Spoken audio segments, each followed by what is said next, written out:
Salve, salve, amigos do canal, tudo bem? Sejam bem-vindos aqui mais uma vez nas nossas indicações semanais de livro. Muito bom estar com vocês, muito bom estar podendo dar continuidade a esse projeto, falando alguns livros aqui muito sensacionais, muito foda. Vários livros aqui que a gente já comentou, que vem comentando ao longo das últimas semanas, que realmente me fizeram, me trouxeram insights, me deram novas ideias, novas referências e que eu, com certeza, se eu os separei para estar aqui falando com vocês é porque eu visualizei que isso pode transformar a sua vida também, te ajudar, te dar algum insight ou que ao menos seja um livro que vale muito a pena de ser lido, tá bom? E o de hoje é um baita livro, um livro que da primeira vez que eu ouvi, achei até que era meio bestinha também. Pô, o livro é incrível. Porque é um experimento humano que o cara fez em si próprio. E o nome dele é Medo da Rejeição, tá? É um livro, pode-se dizer assim, eu leio alguns livros, né, da área de vendas. E um dos livros que eu acabei me deparando nesse caminho foi esse Sem Medo da Rejeição.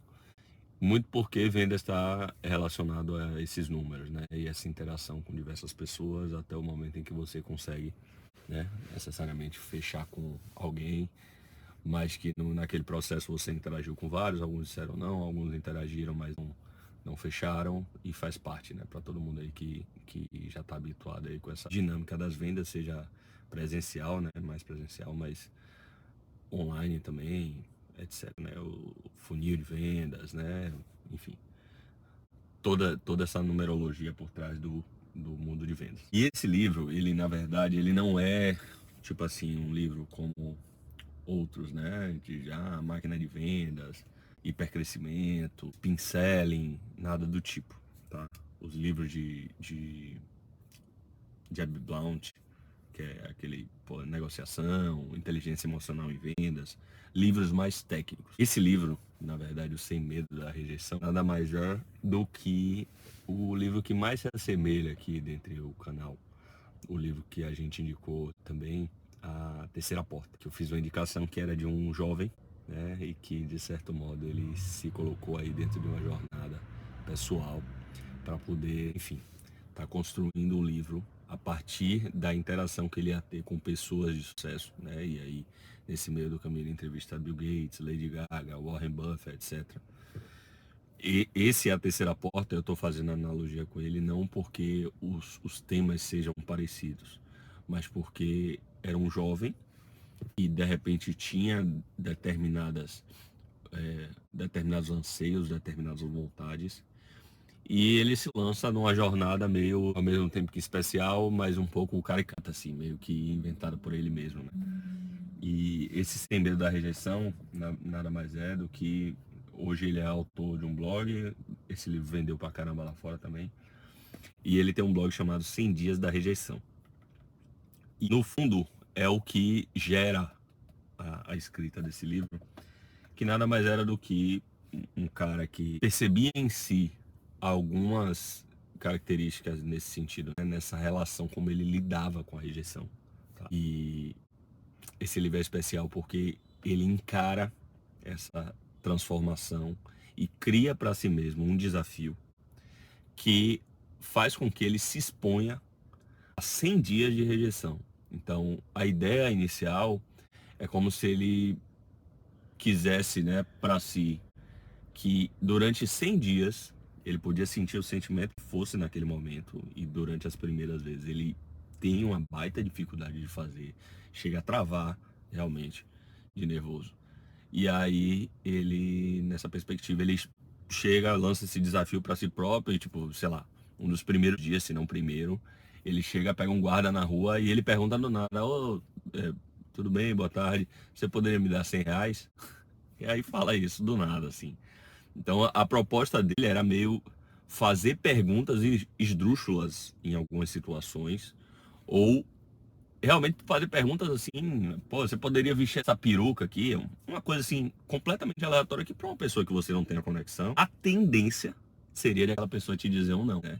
Tem até algumas situações em que ele consegue um sim, assim, improvável. Mas, em geral, seria no contexto de ele receber ou não, entendeu? E ele segue, velho, ele segue nessa busca. E é show de bola, velho, porque ele vai tendo alguns aprendizados, né? Nesse momento, por exemplo, de início, assim, um dos primeiros aprendizados que ele tem é que a rejeição, na verdade, né?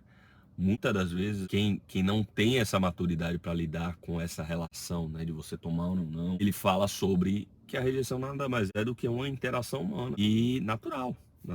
E que, independente de qualquer coisa, muitas das vezes, se a gente ficar pensando e se vinculando àquela rejeição, você vai entender que aquilo é algo pessoal seu, do projeto que você está desenvolvendo, né?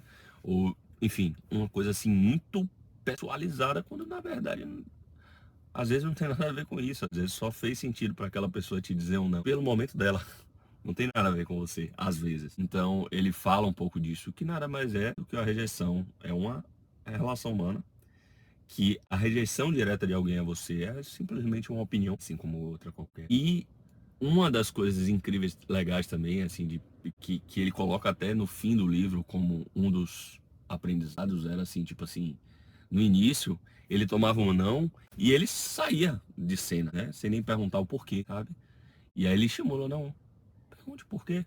Tipo, ele perguntou R$ 100 $100 pro guarda, o guarda disse não, pô, por quê? Poderia, sabe? E outros contextos faz até mais sentido. Mas ele faz essa. Ele diz assim, pô, não tem por que você fugir da cena depois que você tomou um não, sabe?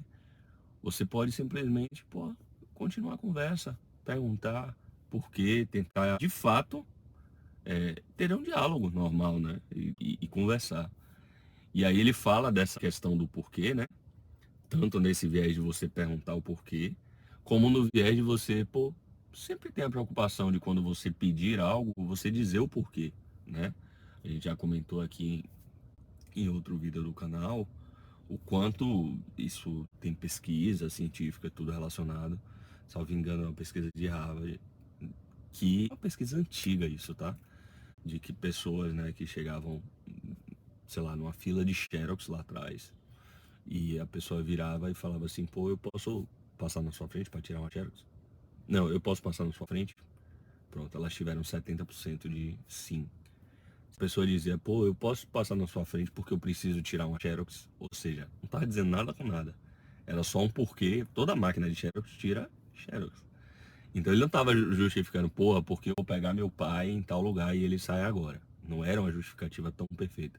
Era uma simples justificativa que não dizia nada com nada, mas era um porquê. E aí essa pessoa passava, as pessoas, né, no teste passavam a ter de 70%, passava, sei lá, para 93% de nível de aceitação. E aí ele tá falando sobre isso. Ele tá falando de você ter um diálogo normal, tá? E você, de repente, perguntar, estimular e perguntar o porquê. E ao mesmo tempo, quando você precisar fazer um pedido, se possível, você dá algum tipo de porquê, porque já vai aumentar suas chances de ter um bom feedback. E aí, nesse contexto também, ele fala assim, pô, no início ele meio que se desesperava e ele saía de cena.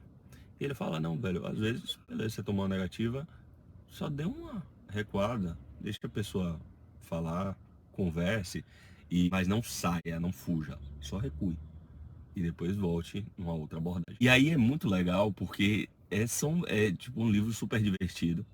É um livro que ele vai trazendo esses ensinamentos dele próprio, né, do experimento que ele fez consigo mesmo. Mas uma coisa que ele vai, tipo assim, fazendo perguntas esdrúxulas, vivendo situações meio loucas que ele próprio se coloca. E são situações, tem situações hilárias, assim, velho, durante o livro. É um livro super divertido, super divertido. E tem muitos aprendizados aqui. Não sei se eu poderia separar mais algum. Ele fala, velho, sobre mudar o tom, não desistir, colabore, não discuta, motivação. Aí ele fala, né, de quanto ele foi se descobrindo, né, no processo e se auto-aperfeiçoando. Ele fala que a questão da relação dele com a rejeição também fazia parte da formação de caráter da pessoa, né? E aí, assim, é realmente um livro muito engraçado. E ele vai contando caso a caso os 100 momentos aqui em que ele interagiu com alguém e foi tendo as rejeições induzidas, pode-se dizer assim, tá? É um livro super legal, velho. Muitas histórias engraçadas. Um livro pequeno, tá? Um livro que realmente vale a pena, tá bom? Beleza, pessoal? Mais uma indicação aqui pra vocês. Se vocês gostaram do material, tá? Dessa troca de ideia, dessa indicação do livro Sem Medo da Rejeição, fica aí, tá? Mais uma indicação de livro valioso aí pra vocês. Deixa seu joinha, curte aí, se inscreve no canal, compartilha se possível, tá? Se fez sentido pra você e possa fazer sentido pra mais alguém, tá bom? Que tem medo, assim, de se expor a situações de rejeição, tá? Então, valeu, galera. Um abraço.